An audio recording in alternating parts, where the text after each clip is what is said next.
And Mom, you've been very open for a long time about your mental health struggles. And I'm curious, how far back does that go for you? When's your first recollection of starting to feel, something's a little bit different here and I feel like I'm struggling? Yeah, I mean, in terms of, like, knowing that I was struggling, I mean, I remember I remember crying on my 10th birthday because I had this, this really concrete notion that, we're all gonna die. And while that, can be the indications of a thoughtful child, I think I always kind of tended towards that sort of, heaviness and kind of depth of thinking. A lot of things that I did as a very young child, I didn't know were OCD. I just thought it was the things that I did. So I think a lot of this stuff you learn about later, about diagnoses and such. Um, the thing about being a child is like whatever you experience is kind of your normal. There's not always a sense of perspective. I assumed that, no one knew what was going on in my head, just like I didn't know what was going on in other people's heads. But my teen years was, when I actually sought help for the first time. And later on, talking to your parents as you're going through this, did you find out that this was something that ran in your family, or is it kind of just beginning on your generation? No, I mean, this has been in my family, probably for as long as my family has existed. I mean, my grandmother was clinically depressed. Actually, both of my grandmothers, met the criteria for severe clinical depression.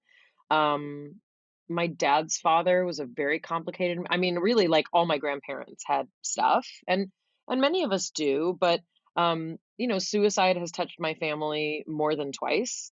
So, we definitely some of the younger cousins and younger generations started talking more about patterns that we see, but, I think even to this day, I don't think that my mom would even identify. I mean, I've talked to her about it. She just thinks like, "Oh, I'm just like life's complicated," but like she's a nervous wreck. But I don't think she would ever say like, "I have anxiety," because it's not part of that vernacular. Like that's not that generation often has a very hard time. So yeah, I think it's more of a newer thing in terms of diagnoses. And then talk about this year, well, actually last year, 2020, the pandemic, and your specific, challenges and ebbs and flows throughout that year, and how you're doing these days. Well, I think that, the sense of isolation that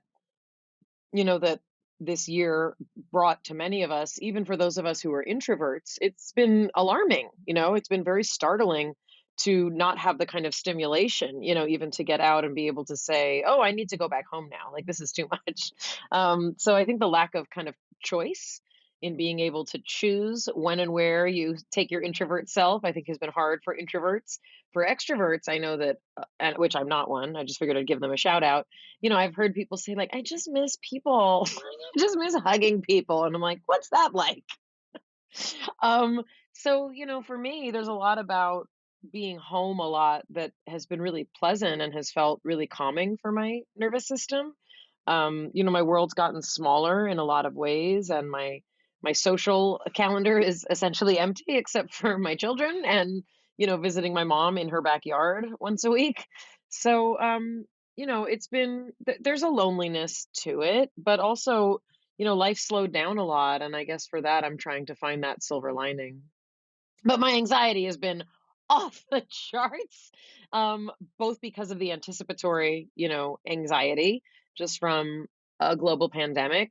And as well, without getting too political, like no matter what political party you identify with, it's been a very rough year. It's also been a year that has seen the Black Lives Matter movement, bring the country to its knees, rightfully so. There's been a tremendous amount of turmoil and, even conversations about the vaccine and will we get it and who's going to get it and how, I mean, it's been very stressful. So I've had a lot of, kind of classical spikes in anxiety, trouble sleeping, trouble eating, feeling jittery in the middle of the night and also wanting to kind of numb out just with like scrolling, scrolling, scrolling, scrolling, scrolling. And what have you done in a healthy way? Have you upped your self-care, done anything, consciously to give yourself that extra love during this time?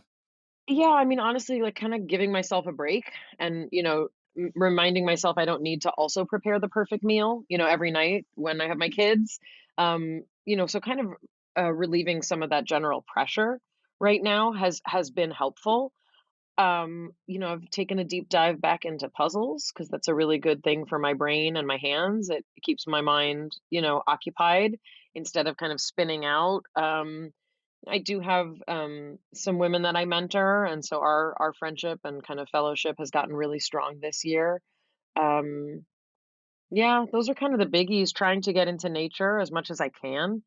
I also I'm working, so I work a lot, but really slowing down, trying to have good quality time with my kids and not stressing so much about them wanting to play so many video games because we don't need to fight all the time. And that's kind of what I realize could easily happen right now.